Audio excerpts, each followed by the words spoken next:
Whereas before, the tramp was reassuring her that everything was going to be alright with her family, now after Lady herself confirmed, to him at least, that they had left her, he seems to want to keep her on the streets with him because of how much he likes her and wants to continually be with her. So this backpedaling she's doing must be frustrating. I mean, make up your mind. Did they abandon you or did they not? It doesn't matter how much howling I do, I feel bad about leaving them.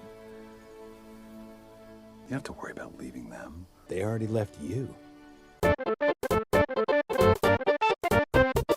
Lady eventually realizes that the reason the tramp is able to empathize with her is because he too has underwent the heartbreaking experience of being abandoned by humans. Which is something that the first movie implied, but never explicitly stated. Who are you to barge in? The voice of experience, Buster. While somewhat cliche, this flashback is genuinely upsetting. He says that he loved them, and that he knew that they loved him too. Yet they still seem to purposefully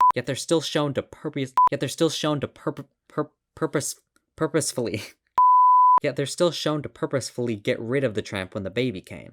Like, this is not a common thing that happens. This is just a personally tragic experience that has affected the way the tramp sees the world ever since. I waited in that spot all day and all night.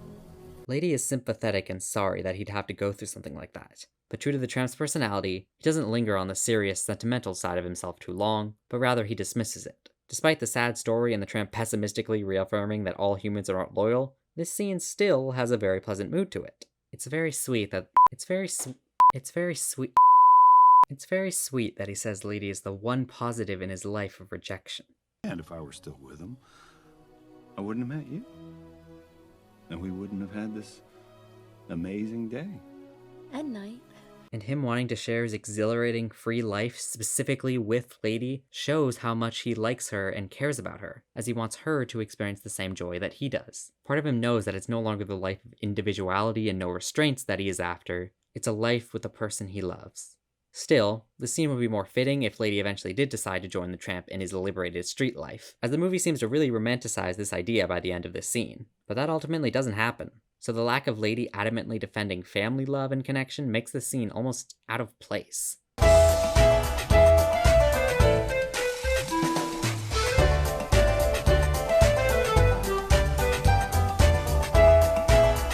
Lady being receptive and there to comfort the tramp throughout his own trauma is good, don't get me wrong, but by the end of this interaction, the viewer is left thinking that the film would most likely end with a moral of freedom rather than one of love and family, because the tramp continues to advertise the idea of being free from ownership. Every day could be an adventure, you and me, no leashes or fences, no loyalty to anyone. But don't worry, because one of the things that this remake does best is improving upon the moral and conclusion of the original by adding more details that help explain the decisions of the characters and making it make more sense as a result. But that's later on in this movie, so for now, let's continue.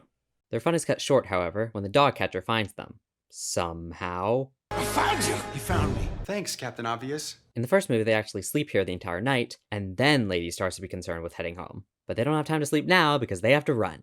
The tramp advises Lady to split up because the dog catcher wants him more. That way she'll be safe. But Lady advocates that they stay together. Aw, it's cute how much they care about each other. Seriously though, this movie does a much better job at gradually developing the tramp's affection as the movie progresses. The original had the tramp being mostly careless and having no worries, even after he spends a long day with Lady, which indicates that he doesn't care about her that much. For this tramp, she seems to simply be another fling. In the remake, however, the tramp isn't just playing with her feelings, as he himself is surprised as to how much he actually really likes Lady. You can see it in his expression. A truly devious player wouldn't be concerned that he's actually falling for someone, but this tramp, on the other hand, can't help but genuinely like her. Back to the action, the tramp gets cornered at the train station, so Lady, who can't let him go, helps distract them so that the tramp can run free. Unfortunately, she gets captured instead, and despite how much he wants to help, there's nothing the tramp can really do. Quit your whining. Lady! Lady, I'm gonna...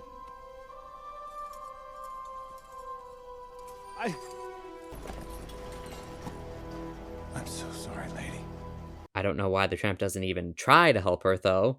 I guess it's not like he's shown to be perfectly capable of cleverly tricking the dog catcher into releasing his friends before in the movie. Oh wait, he is. To give him the benefit of the doubt, maybe he just figured the dog catcher wouldn't take any chances this time around, and would most certainly capture him if the tramp tried to save Lady. And since Lady's cute and adoptable anyways, she's not really in the worst situation. So Lady is now impounded. Lady wants to believe that the tramp wanted to help her out, but just couldn't, but all the other dogs in the pound who know him better advocate that he'd willingly abandon anyone to help himself. Well, I went back to help him, but I guess he couldn't help me. Couldn't?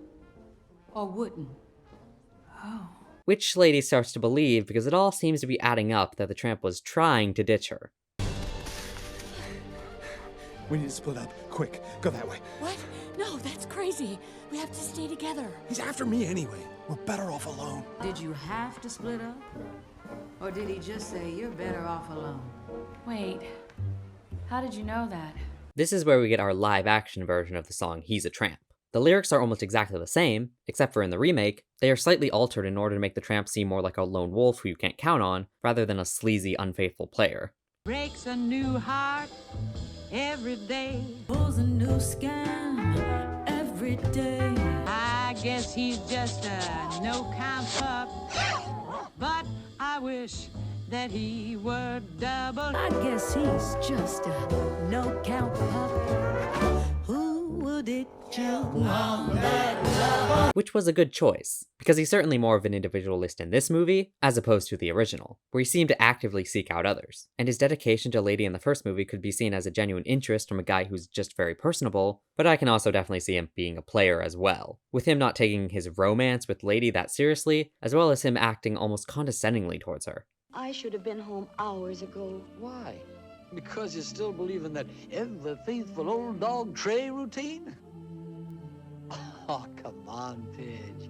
Open up your eyes.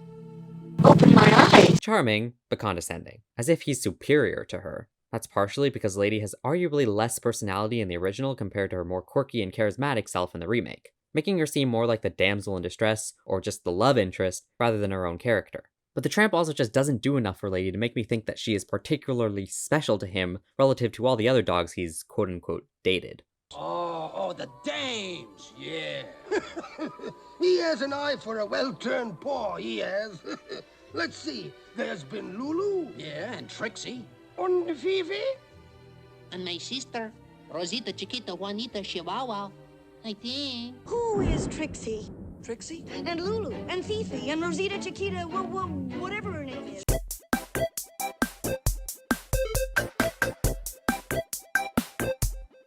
I thought I'd be with little Lulu. Well, Jim's sister, she was insistent that we bring her along. The remake does a better job at actually making the tramp seem particularly impacted by Lady specifically. He wasn't even trying to impress her at first. He just found her charming until he realized that he actually liked her. And Lady is also portrayed to have a little more self-respect, wit, and stubbornness than in the first film. This makes both characters feel a bit more fleshed out, creating much more realistic and satisfying character developments, in my opinion. Even though she doesn't have a collar, her original owner still managed to find and identify Lady in the pound. So that completely nullifies the whole reason I thought they made her lose her collar in the first place. I guess it was just to make her look like a stray to the tramp then? Okay.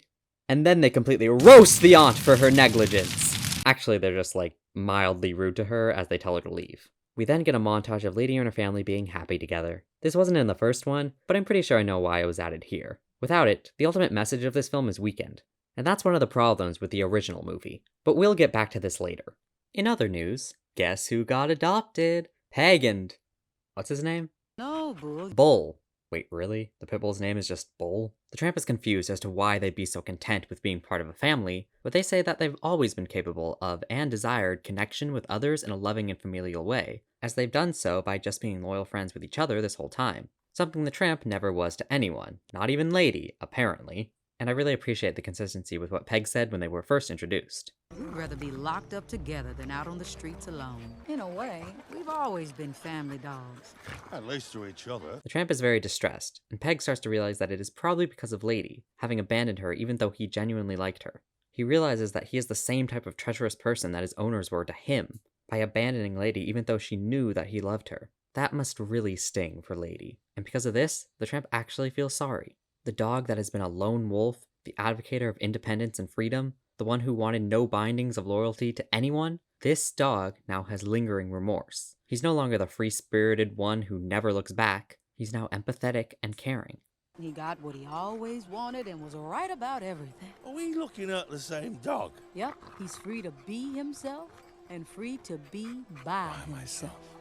Oh, I screwed up, didn't I? And it's all because of the love shared between him and Lady. This is what the first movie was missing.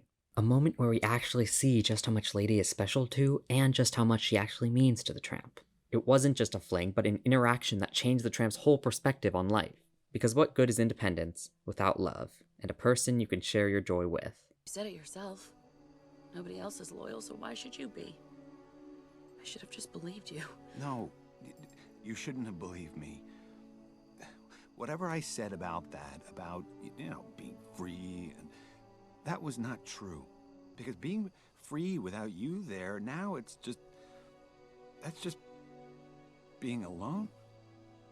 The Tramp now realizes that familial love isn't limited to his single experience with humans, but rather it exists universally, and can be with people, sure, but also very much exists between him and Lady, just like it does between Lady and her family, or between Peg and Bull. It doesn't matter, it's too late. Her family came back for her. You mean like she did? For you? Knowing that Lady genuinely loves him, and since he still has feelings for her, he feels obligated to at least try to run back and apologize to her, admit the way he truly feels, and make it up to her. So like your typical final act rom-com moment. At least they're not in an airport. Admittedly, this can be seen as kind of cliche, and this scene, and the entire movie for that matter, debatably ruins the character of the original. The first movie Tramp was cool, slick, charismatic, and never showed any real weakness. That's why Lady was so mad at him for his audacity to come back and act like nothing was wrong. This certainly doesn't make him the most righteous character ever, but I still did really like him. He was kind of the highlight of the movie. I mean, if this remake didn't exist, I probably would have just made a video about the original and concluded, yeah, it's good. Certainly unique for an old Disney movie, as not many films back then would have an overtly cynical and condescending character as a protagonist, but the way he carries himself is almost too charming to be entirely unlikable, though he could be seen as kind of problematic. You take Tony's advice and settle down with this one, eh? This one? This one, oh, Tony, he doesn't know how to speak English pretty good. The Tramp having such earnest remorse in the remake definitely lessens his charming confidence and fast-talking nature, but it also contributes to better story development and a more satisfying character arc, ultimately making this Tramp's actions more forgivable and the character more likable. When the Tramp arrives at Lady's house, she's not particularly impressed. Picked it out, special. Did you steal that one too? No. It was a gift, a borrowed gift that Okay, yep, I stole it. Uh-huh.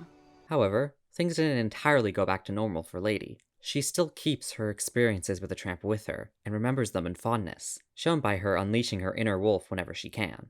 I missed you. Sometimes I come outside at night just to howl at the moon. Furthermore, she has learned to be less judgmental of street dogs, as they are just like family dogs, but not fortunate enough to have a home, symbolic of the arbitrary social divide between different classes. Either that or it's an advertisement for adopting dogs.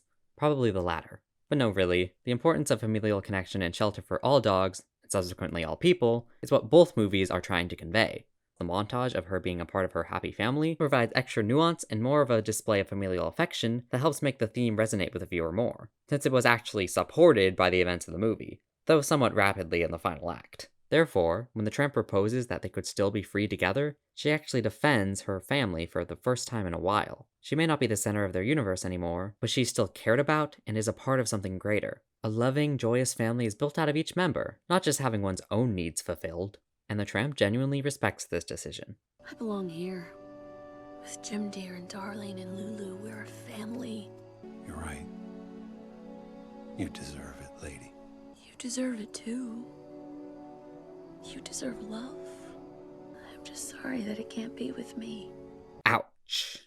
I mean, it's sweet that Lady is so forgiving of the Tramp and wants him to have a good, love-filled life as well, but this still sounds like a rejection. So the Tramp knows he has to leave, and sorrowfully, yet willingly does so. So much for the final act makeup. Though I knew this would happen because it was in the first film as well. It was also a rare instance of Lady, rather than just being a submissive listener, actually criticizing the Tramp and sticking up for herself, providing at least a little bit of strong-willed, empowered, and stubborn character traits to Lady, in a movie where she otherwise has as much personality as Siri. I'm afraid I don't understand. I'm not sure I understand. Well, she is shown to mildly have a little bit of charm and playfulness in her as well, likely what rubbed off on her from her time spent with the Tramp, but certainly nothing as overtly charismatic as Lady in the remake. But anyways, the sorrowful mood of the situation is cut short when, uh-oh, a rat shows up. Oh yeah, did I mention they have a rat problem? Actually, we've been having a bit of a rat problem recently. A rodent? He's been getting into the yard and spoiling our food, things like that. It sneaks in through an opening in the window and gets into the baby's room, and Lady is super freaked out about that. What does she think the rat's gonna do? Give Lulu the bubonic plague? Well, it certainly could be carrying a disease, but without any confirmation of that, the suspense is certainly decreased. Also, guess who's at the door? Yeah, apparently the dog catcher figured, since Lady and the Tramp were together when he found Lady, that the Tramp would show up here. But the dog catcher saw the Tramp running off to somewhere. My question is, what took this guy so long to get to their house that the Tramp could arrive and leave before he even got there? You're a human, with a carriage, and he's a dog with just legs. I don't know.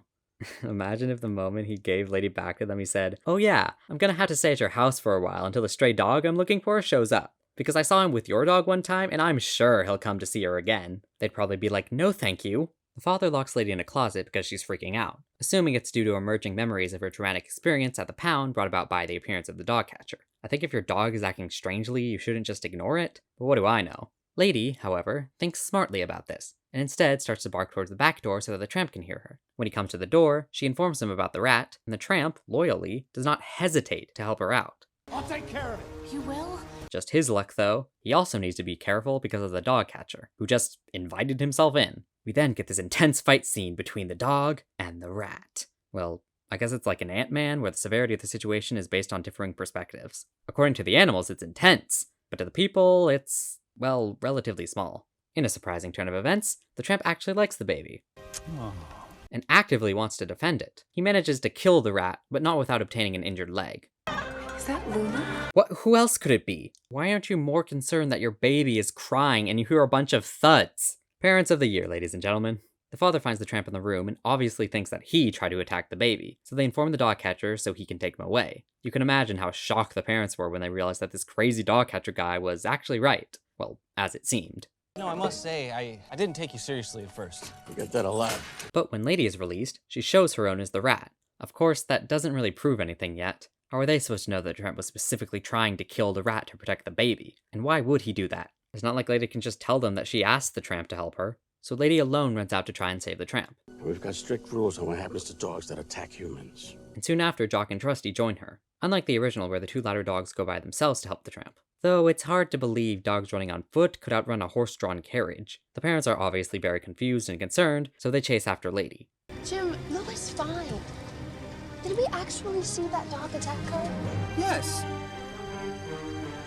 No? Also, they're in a car. How did they not manage to catch up to everyone? Lady manages to disrupt the horses and almost kill everyone? Good job, Lady. Don't worry, the mean dog catcher is still alive. But it's not looking too good for the Tramp. And here is where we get our final confirmation that throughout everything that the Tramp did, and regardless of their social divide, that Lady will always continue to love him. You can't go. We have places to go, adventures to take. Come on. Please. How much more of a deeply loving connection can two characters have, other than them both mutually risking their own lives to help out the other? So with the Tramp presumably dead or dying, Lady then mournfully howls. And this wakes the Tramp up. Yeah, because having him die like that would be too sudden. I mean, whoa, I totally thought he was dead that whole time. Pretty good, kid. We still need to work on your volume. Okay. Ah, yes. One last callback. I love callbacks like these because they help wrap up the story and make everything seem more realistic, consistent, and well thought out. Despite this insulting statement, she's just happy that he's alright. The parents then arrive and see that the Tramp's leg is injured, realizing it was from fighting the rat and that he was only trying to protect their baby. But the dog catcher is still bent on catching and presumably killing him. But the woman then steps up and defends the Tramp. And when the dog catcher says he must be impounded because he doesn't have an owner, they have no other choice but to adopt him. He's a street dog! No, he's not. He has a home. What? That's our dog, sir.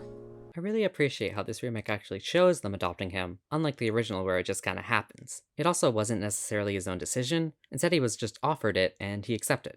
This kind of works better in my opinion because it shows to him that humans can be trustworthy and loving, as they go out of their way to help the tramp when they didn't need to, but felt morally obligated to do so. This better explains why he would eventually consent to being a family dog. And we see Lady is all for it as well. After what just happened, she'd want nothing less than ensuring the tramp's safety and security in a home life. And what better than being in the family with a dog that he loves and who loves him.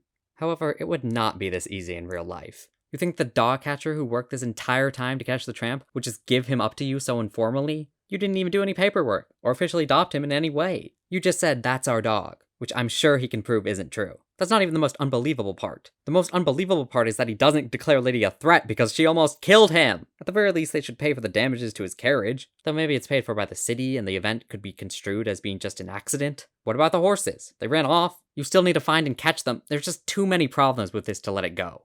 But I still like this ending nevertheless. The movie closes with it being Christmas again, and the tramp finally gets his own collar. Naturally, it feels kind of weird to him, being a part of a family when for a long portion of his life he advertised being free and had independence, but the generosity of these people is certainly different from what he experienced before. Therefore, he must be realizing just how comforting a loyal family can be. How does it feel? Might take some getting used to. Kind of feels, like home. And I'm sure as long as he and Lady are together, they will be happy. Wow, look at you with a collar. You almost look like a family dog. Can you believe it? Well, you'll always be the tramp to me. That's a nice message. It shows that you don't have to change yourself or your personality for people to love and care about you. You just need to be willing to let people into your life. And then it ends. Wait, what's that? You know, street dogs are just like us. They just aren't lucky enough to have homes. That's all. This was all just an ad. I mean, maybe I could have guessed. They're from the pound. Sally was inspired by Lady's new friend. I wasn't so sure at first, but, you know, it's like Lady said, our world is bigger now. No, but seriously, this remake certainly did a better job at making the whole family and home moral seem a lot more applicable than in the original. The montage of Lady with her family, the statement of, "You deserve it too. You deserve love." And especially when the tramp says that being independent is no good when he's alone. But the movie also spends so much time advertising the joy of freedom and adventure too, so it's kinda conflicting. In an attempt to preserve many of the same lines from the original, this movie has some inconsistencies in theme. Still, it is certainly an improvement. But the theme was not the only thing that was better conveyed. The romance between them is just so good. I was not expecting it to feel as genuine, emotional, and affectionate as it did. But like I said before, the conversations throughout the entire day, the sarcasm, the joyous laughter, and the ability to just stop and enjoy the moment, all of this contributes greatly to making this dynamic one of the best movie relationships I've ever seen. I am beyond impressed. The original certainly did a decent job at conveying its romance, but it pales in comparison to this. I'm sorry if you're partial to the original, but I just love this remake. And ultimately, even though the final message in both movies may not have been conveyed perfectly, I don't really care about the message first and foremost when I'm consuming films. For all intents and purposes, this movie is a romantic comedy, with phenomenal romance, and actually decent comedy as well. And for that reason alone, I will continue to love this movie myself, and I hope that whoever hasn't seen it yet will be open-minded enough to watch it, regardless of it being just another Disney live-action remake. Hey, the original movie had some things that could have been better, and this movie improved them. So all in all, making this remake was a good decision. Alright, that wraps up my thoughts on the 2019 version of Lady and the Tramp. I hope you all enjoyed this video and that you learned something new. And even if you didn't, I at least hope you all leave wanting some spaghetti! Thanks for watching!